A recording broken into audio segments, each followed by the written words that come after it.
مهما وصل الإنسان من العلم فإنه يقف عاجزا أمام مخلوقات الله التي لا تعد ولا تحصى، فهي كلها معجزات وآيات.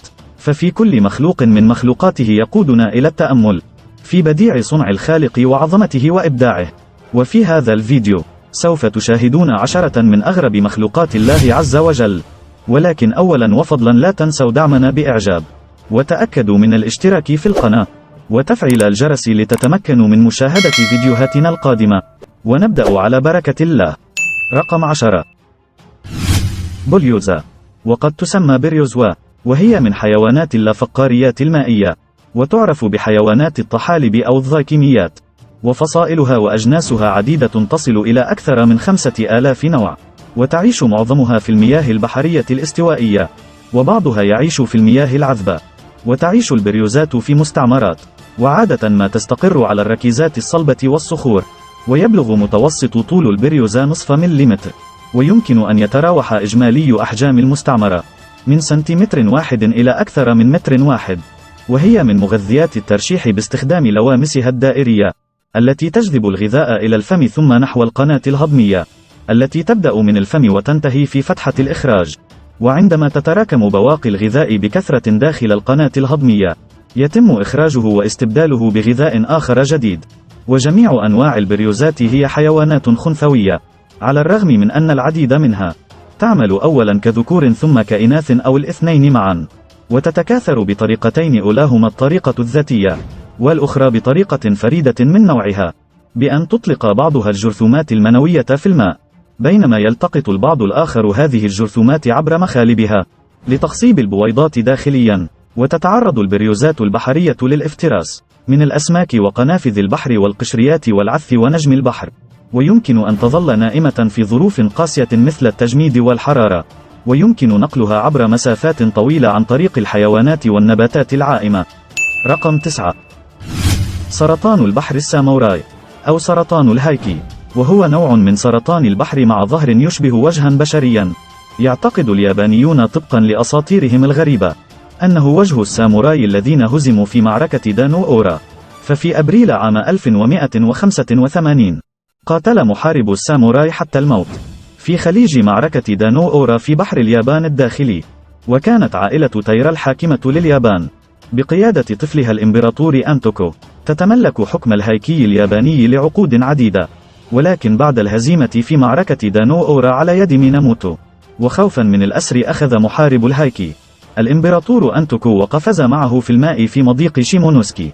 وكعادة مقاتلي الساموراي قرر من تبقى من المقاتلين على قيد الحياة إنهاء حياتهم غرقا كي لا يسلموا أنفسهم أسرى لجيش العدو. وكان الصيادون في بحر اليابان حينما كانوا يشاهدون سرطان بحر من نوع الهايكاجي يتخيلون أن النقوش على ظهره تمثل وجه أحد محاربي الساموراي الغارقين في البحر، فكانوا يقومون بإعادة ذلك السرطان إلى البحر واصطياد غيره على سبيل الاحترام لمحاربي الساموراي. ونتج عن هذا تكاثر السرطانات التي تحمل شكل الساموراي. أما السرطانات الأخرى فكان مصيرها البيع في سوق السمك. وعلى مدى أجيال اكتسبت غالبية السرطانات في تلك المنطقة صورة وجه الساموراي على ظهرها، مما دعا إلى تسميتها بسرطانات الساموراي. رقم 8. الخفاش ذو الرأس المطرقة، وينتمي الخفاش ذو الرأس المطرقة إلى عائلة الخفافيش الكبيرة التي يطلق عليها أيضا الثعالب الطائرة. ويوجد الخفاش ذو الرأس المطرقة في أفريقيا في الغابات النهرية وعلى الأشجار وغابات النخيل على ارتفاعات شاهقة. ويعد هذا النوع من أكبر الخفافيش، حيث قد يصل طوله إلى نحو 30 سنتيمترا، بينما يقترب طول جناحيه ممدودين من المتر، في حين يبلغ وزنه نحو نصف كيلوغراما. وقد تنمو بعض أنواعه إلى أحجام أكبر بكثير. والغذاء الأساسي لهذا الكائن الليلي هو الفواكه، لا سيما التين والمانجو والموز. ويتميز الخفاش المطرقي بحجمه الكبير قياسا بالخفافيش المعتادة، فرأسه كبيرة تشبه المطرقة، وله عينان كبيرتان، وله فم على شكل مربع، وأنفه مدمج مع الفم، وشكل وجهه يشبه مزيجا بين الجرذ والخنزير. وهو من أنواع الخفافيش الذي ظن العلماء بأنها انقرضت، ولكن عادت إلى الظهور من جديد وسط تعجب وذهول العلماء. رقم 7. خلد منقار البط أو البلاتيبوس، وهو حيوان يتحرك مثل الزواحف لكنه ليس من الزواحف، ويشبه الطيور، لكنه ليس من الطيور، ويعتبره العلماء من الثدييات، ولكنه يبيض ولا يلد ويرضع أطفاله، فخلدوا من قار البط من الثدييات البدائية، ويعيش على مقربة من الأنهار والبحيرات في تسمانيا والسواحل الشرقية من أستراليا. ويوحي رؤية حيوان البلاتيبوس بأنه حيوان متجمع من أجزاء حيوانية مختلفة، فجسم خلد الماء يتغطى بفرو مثل ثعلب الماء، وفي رأسه فم على شكل منقار مثل البط، وله ذنب مثل القندس، وله رجلان عريضتان مفلطحتان، لها غطاء جلدي تساعده كثيرا في السباحة. والبلاتيبوس من الثدييات السامة، فالذكر منها يتمتع بمخلب مهمازي إضافي على كل رجل من رجليه الخلفيتين يتصل بغدة سامة. ويذكر أنه عندما وصل هذا البلاتيبوس لبريطانيا للمرة الأولى سنة 1799، اعتقد العلماء أنها مزيفة، وأن أحدهم جمع أجزاء من حيوانات مختلفة وقام بتركيبها ببعضها حتى ظهرت على هذا الشكل، فحاولوا إزالة منقاره، لدرجة أنهم حاولوا قطعه بمقص قبل أن يتأكدوا أنه حقيقي بالفعل. ويصنف البلاتيبوس ضمن الحيوانات آكلة اللحوم، حيث يتغذى على الأسماك والروبيان والكائنات المائية الصغيرة. ويحفر منقار البط جحره على ضفاف الأنهار، ويبلغ طول النفق ما يصل إلى 10 أمتار. وبعد التزاوج في فصل الخريف، تترك الأنثى الجحر وتحفر لنفسها جحرا لوضع البيض، وتضع بيضتين أو 3، ويفقس البيض بعد 10 أيام، وترضع الأنثى صغارها من غدد للحليب توجد على بطنها تعمل عمل الحلمات كما في الثدييات العادية. رقم 6. الأخطبوط ذو الحلقات الزرقاء، وهو جنس من الرخويات، ويوجد في الغالب في مناطق المد والجذب من أستراليا إلى اليابان في المحيط الهادئ والمحيط الهندي، ويشتهر بجلده الأصفر والحلقات الزرقاء والسوداء المتوهجة على جسده، ويصل حجمه من 12 إلى 20 سنتيمترا، ويزن حوالي 200 جراما. ويتغذى الأخطبوط في المقام الأول على القشريات الصغيرة.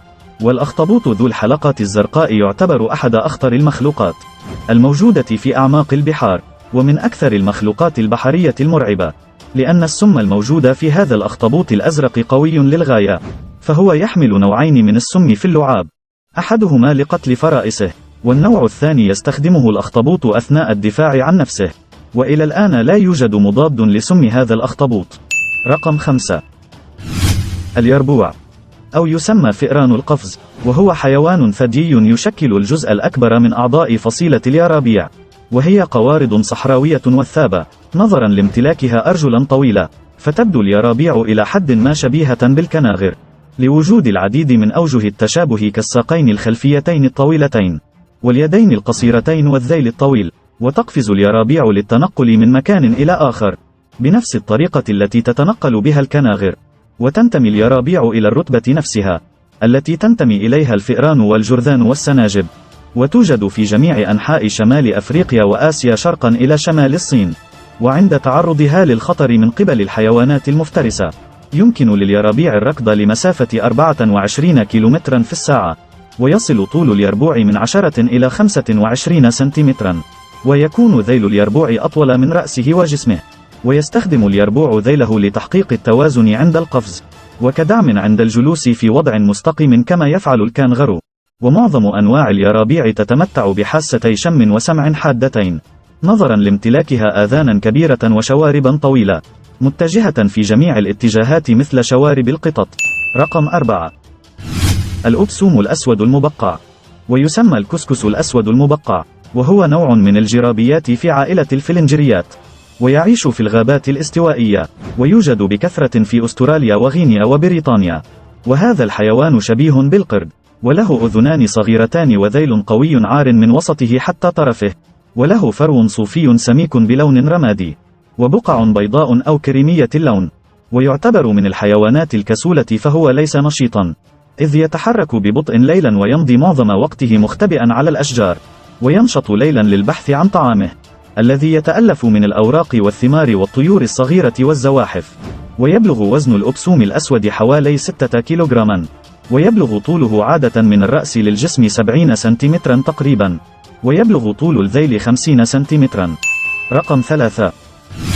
غزال الزرافة، أو الجرنوق، وهو غزال طويل الرقبة، ولديه القدرة على الوصول إلى أوراق الأشجار العالية عند الوقوف بثبات على أرجله الخلفية الطويلة ومد عنقه الطويلة، ذلك العنق والرقبة التي قربته من حيوان الزرافة. كما يمتلك غزال الزرافة شعر لامع موزع بالتساوي على الجسم كله. وغزال الزرافة يعيش في شرق إفريقيا في الغابات العشبية المنبسطة والجافة، مثل المتواجدة في الصومال وتنزانيا وإثيوبيا وجنوب كينيا. ويتراوح طول غزال الزرافة من 140 إلى 160 سنتيمترا، لكن طول الذيل بمفرده يتراوح من 25 إلى 35 سنتيمترا، ويتراوح وزنها من 29 إلى 58 كيلوغراما. كما أن للذكور من هذا النوع قرون على شكل السيف يتراوح طولها بين 25 إلى 44 سنتيمترا، وهو يعد من الحيوانات التي لا تعيش كقطعان كبيرة، بل مجموعات ثنائية، وقد يصل إلى 6 إناث في القطيع الواحد. وفي الغالب يعيش الذكر غالبا بمفرده، ولا يعيش ثنائيا إلا في فترة التزاوج. وغزال الزرافة يحتاج لكمية قليلة جدا من الماء، وربما لا تشرب الماء إطلاقا طوال فترة حياتها، وتستمد المياه من النباتات عالية الرطوبة. رقم 2. حرباء الإصبع، أو ما تسمى بروكسيا ميكرا. فلقد أعلن باحثون ألمان أنهم اكتشفوا أصغر حرباء في العالم في جزيرة نوسي هارا قبالة سواحل شمال غرب مدغشقر. لا يتجاوز طول الحرباء 16 ملم، ويصل طول ذيلها إلى 29 ملم. وأطلق المكتشفون على الحرباء الجديدة اسم بروكسيا ميكرا، وتعيش في الأوراق الجافة المتناثرة على أرضية الغابات بمدغشقر، حيث تتغذى على حشرات أصغر وعلى سوس الخشب. وكشف الباحثون عن 4 أنواع صغيرة من الحرباء، منها الأخضر والبني. وصرح بعضهم أن بعض الحرباءات الصغيرة لا يمكنها تغيير لون جلدها مثل الحرباءات الكبيرة. ويشار إلى أن مدغشقر بها أكثر من 40% من جميع أنواع الحرباء، البالغ عددها 193 نوعا معروفا لدى العلماء تعيش في هذه الجزيرة فقط. وأن أكبر حرباء عرفها العلماء حتى الآن والبالغ طولها نحو 70 سنتيمترا تعيش أيضا في مدغشقر. رقم 1. قنديل البحر المربع، أو ما يسمى بزنبار البحر، أو هلام البحر الصندوقي، أو كيرونكس فليكر. وكما يبدو من اسمه، فإن قنديل البحر المربع يختلف عن باقي أنواع قناديل البحر في شكله المربع، بدلا من القبة التي توجد في أنواع قناديل البحر الأخرى. وتتراوح أحجام هذا الكائن حسب الأنواع، حيث أن أصغر الأنواع لا يزيد عن بضع سنتيمترات، ولكن قد تتجاوز أكبر الأنواع لأكثر من 180 سنتيمترا عرضا مع اللوامس الطويلة، بما يتناسب مع حجمه. كما يعتبر قنديل البحر المربع أسرع أنواع قناديل البحر، حيث تم تسجيل متوسط سرعته بحوالي 6 أمتار في الدقيقة الواحدة. ويمتلك قنديل البحر المربع 24 عينا، على عكس باقي أنواع قنديل البحر التي تحتوي على 20 عينا فقط. وتصل طول مخالب قنديل البحر المربع إلى حوالي 3 أمتار، ويمكن أن يزن قنديل البحر المربع ما يصل إلى 2 كيلوغرام. وبعض أنواع قناديل البحر المربع تنتج سما قويا للغاية، فهو من بين أكثر الكائنات السامة في العالم، ويمكن أن تكون قاتلة للبشر. وبما أنه شفاف تقريبا وتصعب رؤيته، مما يشكل خطرا بالغا على السباحين. شكرا لكم أعزائي على المشاهدة، تحية طيبة لكم جميعا، ونلتقي بكم في الفيديو القادم على خير بإذن الله. في أمان الله ورعايته.